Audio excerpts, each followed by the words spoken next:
We have a guest speaker today who's going to say a few words on your behalf, Quentin. And let me say he's an undisputed star, as demonstrated by the fact that his films have grossed more money in box office sales than any other actor in the history of filmmaking. How about that? His many films include Pulp Fiction, Django Unchained, The Avengers, RoboCop, Iron Man 2, Do the Right Thing, and now The Hateful Eight. And I understand that he's celebrating a birthday today. Please welcome Walk of Famer Samuel L. Jackson.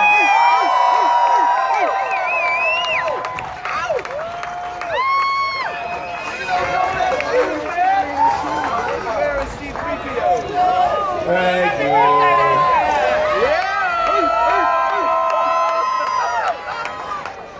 All right. Look at it.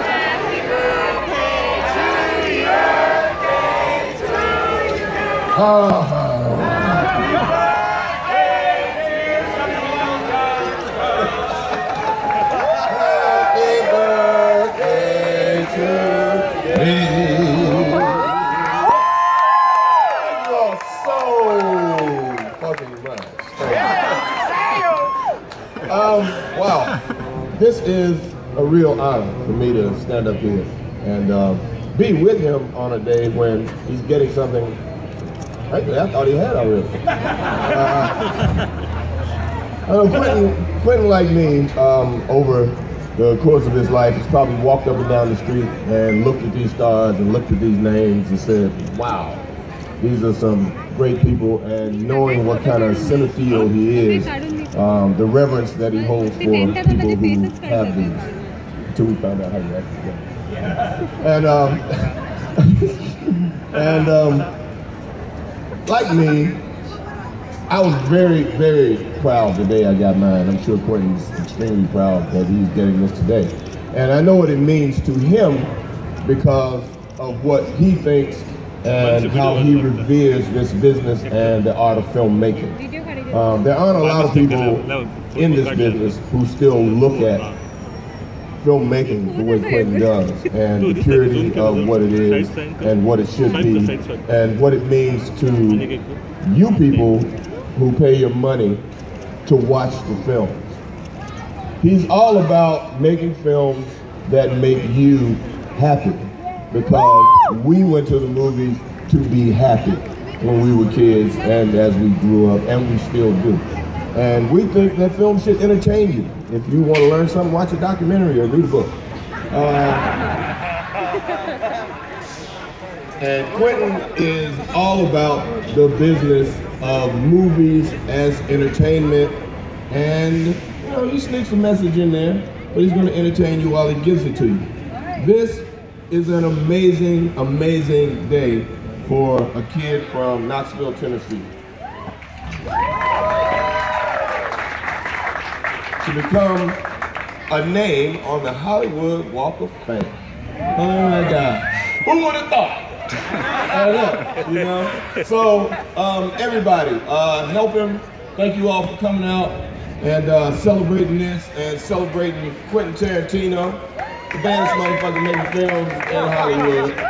Thank you all so very much for your support, and thank you, Quentin, for being who you are, my man.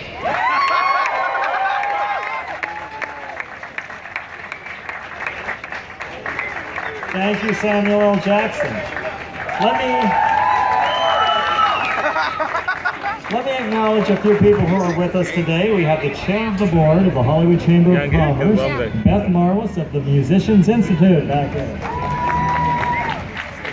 And we have a whole slew of celebrity friends of Quentin, which is a real tribute to you that they came out today. So please wave as we acknowledge you so the audience can say hi to you. So we have actress Zoe Bell,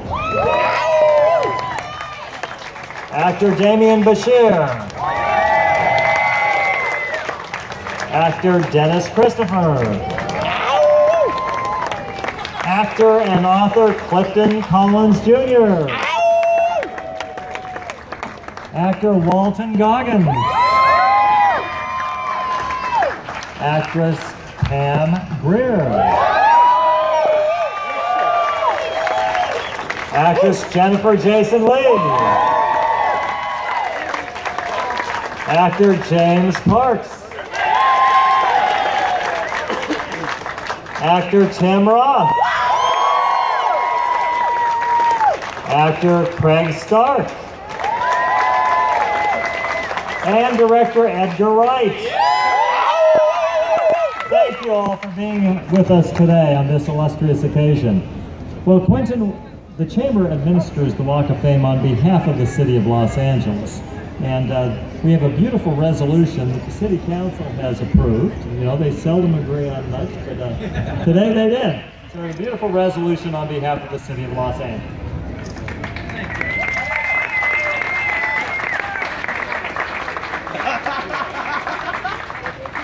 All right, and so now it's time to hear from our honoree, but let me just say, in memory of our late honorary mayor, Johnny Grant, I hereby declare this Quentin Tarantino Day in Hollywood. Yeah, one more time for the great late Johnny Grant, all right? The official mayor of Hollywood. Yeah, this is a real groovy day. This is terrific. I had really no idea exactly where the star was going to be. I was expecting to go a little bit more down by Cherokee or Bronson. And when they said, no, it's going to be right underneath that Chinese marquee, that one right there. I was like, wow, I guess I must have become a big shot in the meantime. That's really cool. I appreciate it. You know, it was funny because one thing, it was really wonderful to have Sam Jackson, a Chattanooga boy, come up here and offer it up to a Knoxville boy. But the reality is, I only lived the first couple of years of my life, for the most part, in Tennessee. The rest of it, I lived in Southern California. And I lived more in the East LA area when I was like a little boy, like Alhambra, Montebello. Yeah! But my very young parents would come up every once in a while on double dates with another couple friend of theirs to Hollywood, to this theater in particular, to see things. And when they could have just dropped me off with my grandmother or something, they took me along. So the first time I was at this theater was 1969, when I was 7 years old, and it was like a Sunday afternoon, and they took me to a trip to Hollywood, and I saw Butch Cassidy and the Sundance Kid after I was trying to eat. So that was probably the first time I walked on this area of sidewalk that eventually would have my name on it. Second time was a year later, that was 69, 1970, and it was a date night. And so they were on a full double date that night. And where that was before that was like a Sunday afternoon, Butch Cassidy. This was like either Friday night or Saturday night. And my mom had just got her hair done. And she was an Indian, so she dyed it red, which was a strange color for her, but she pulled it off. But it was a big night that night, and it was Saturday night, and we came here to see Airport. And that was a little different experience than the Sunday afternoon, because when Airport was over, we walked all the way down the boulevard with this couple.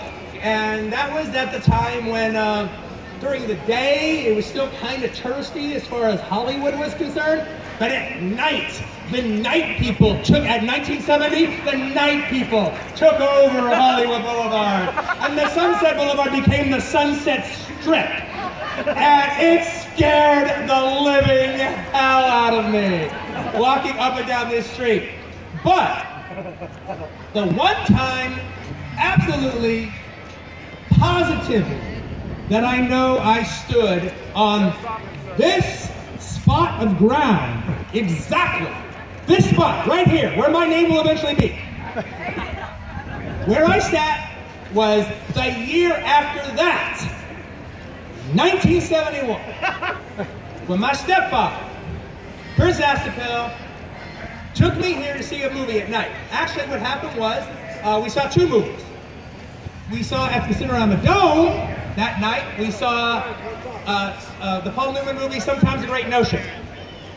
But the movie that we saw at the Grauman's Chinese Theater that night was my first James Bond movie. And it was Diamonds Are Forever. And I heard about James Bond, and I'd seen the toys, and I'd seen the trailers, but I never saw TV spots, but I never saw a James Bond movie. And the line went all the way down the block. And we stayed in that line, and at one point of that line, I stood right there.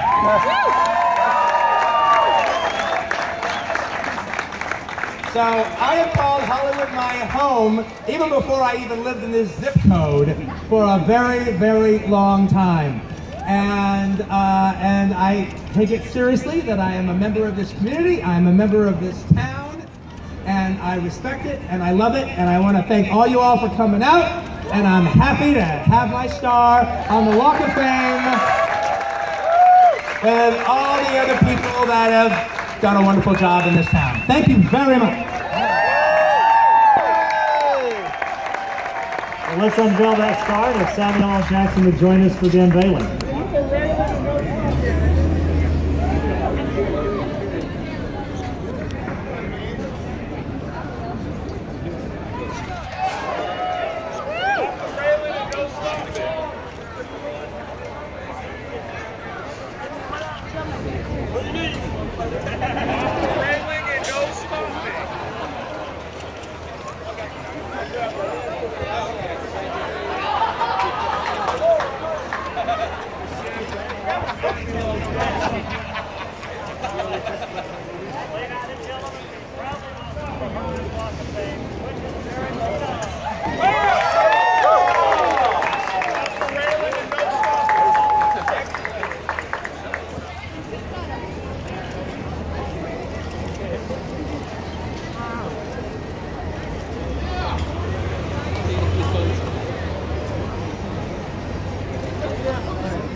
Quentin!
Quentin! How many stories did you do? Throughout the whole week? I probably did at least 2 a day. And then I gotta tell you, the press is a little longer. the night of the premiere, I did like.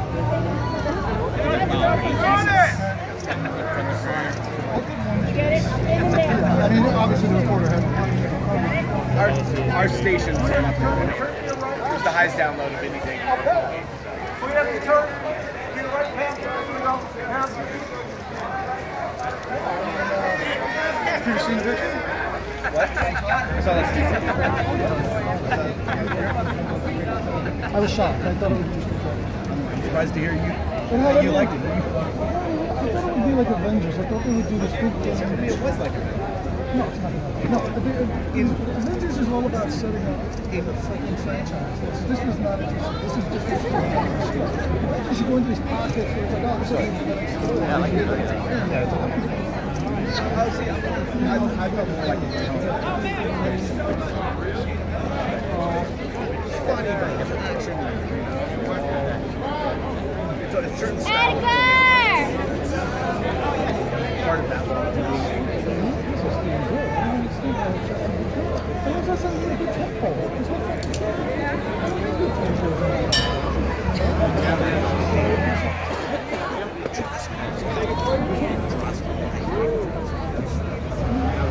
But I've liked the Marvel movies. I'm not a fan.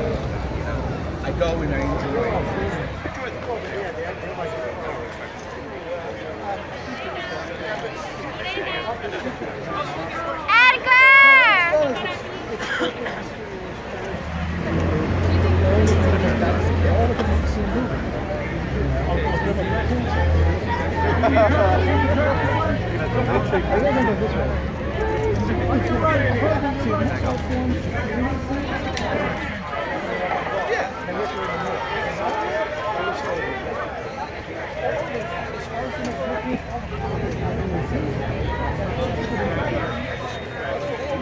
On the fringes for a long time.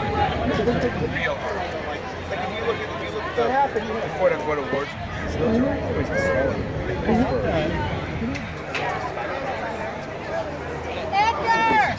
MCA Vice Universal. The 70s movie is separated by the West Act.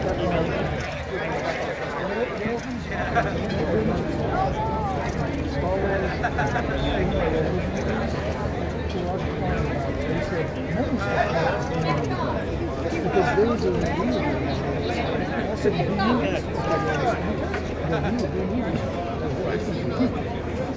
Cypress Humphreys.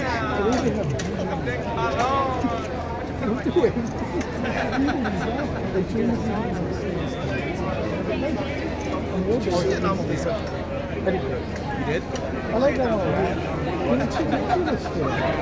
Big Short. I love it. Oh, you like it? Okay. Yeah, those two. That's my favorite. Hands down, that's I've seen it a lot. I haven't seen everything, but I mean I've seen most of them. What do you think? I haven't seen this.